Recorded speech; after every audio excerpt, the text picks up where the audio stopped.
আসসালামু আলাইকুম প্রিয় শিক্ষার্থীবৃন্দ, এই টিউটোরিয়ালে আমরা আলোচনা করব অটোক্যাড অবজেক্ট সিলেকশন নিয়ে। অ্যাকচুয়ালি অটোক্যাডে অবজেক্ট সিলেকশন করার জন্য কয়েকটা মেথড রয়েছে। আমরা এখানে ম্যানুয়াল এবং অটোমেটিক দুটো উপায়েই কিভাবে অবজেক্ট সিলেকশন করতে হয় আমরা দেখাবো। ম্যানুয়াল পদ্ধতিতে অবজেক্ট সিলেকশন করার জন্য আপনি জাস্ট অবজেক্টের উপর ক্লিক করে যাবেন। যদি একাধিক অবজেক্ট সিলেক্ট করার প্রয়োজন হয় তাহলে আপনি একাধিক অবজেক্টে জাস্ট ক্লিক করবেন, অবজেক্ট সিলেক্ট হতে থাকবে। কোনো ধরনের কন্ট্রোল কি এবং শিফট কি চেপে ধরার প্রয়োজন নেই।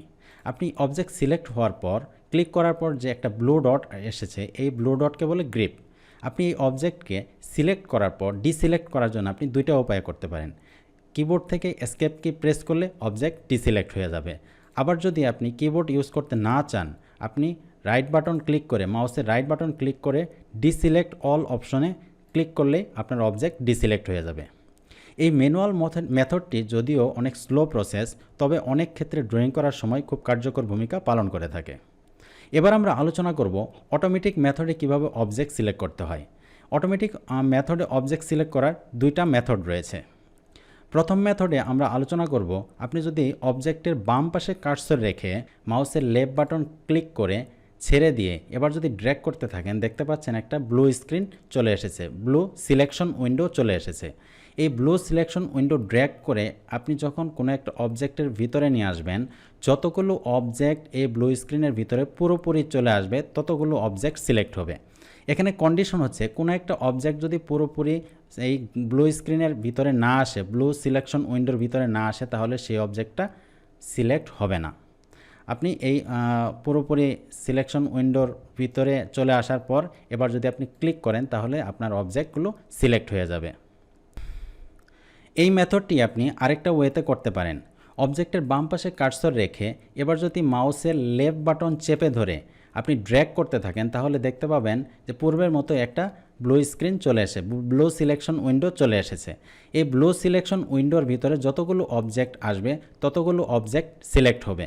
পুরোপুরি অবজেক্টগুলো ব্লু সিলেকশন উইন্ডোর ভিতরে আসার পর এবার আপনি কার্সর ছেড়ে দিলে আপনার অবজেক্ট সিলেক্ট হয়ে যাবে। এবার আমরা আলোচনা করব দ্বিতীয় মেথড, অটোমেটিক দ্বিতীয় মেথড নিয়ে।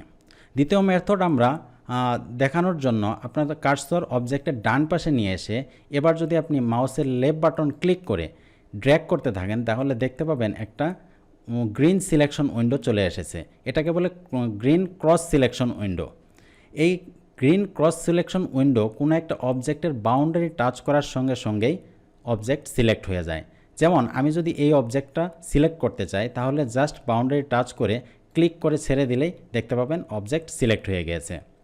এই সেম মেথডটাই আপনি পূর্বের মতো আরেকটা ওয়েতে করতে পারেন। এবার আপনি অবজেক্টের ডান পাশে কার্সর রেখে মাউসের লেফট বাটন চেপে ধরে যদি ড্র্যাগ করতে থাকেন, তাহলে দেখতে পাবেন পূর্বের মতোই একটা গ্রিন সিলেকশন উইন্ডো চলে এসেছে। এই গ্রিন সিলেকশন উইন্ডো যতগুলো অবজেক্টের বাউন্ডারি টাচ করবে ততগুলো অবজেক্ট সিলেক্ট হবে। এবার আপনি মাউস ছেড়ে দিলেই আপনার অবজেক্ট সিলেক্ট হয়ে যাবে। আশা করি বুঝতে পেরেছেন।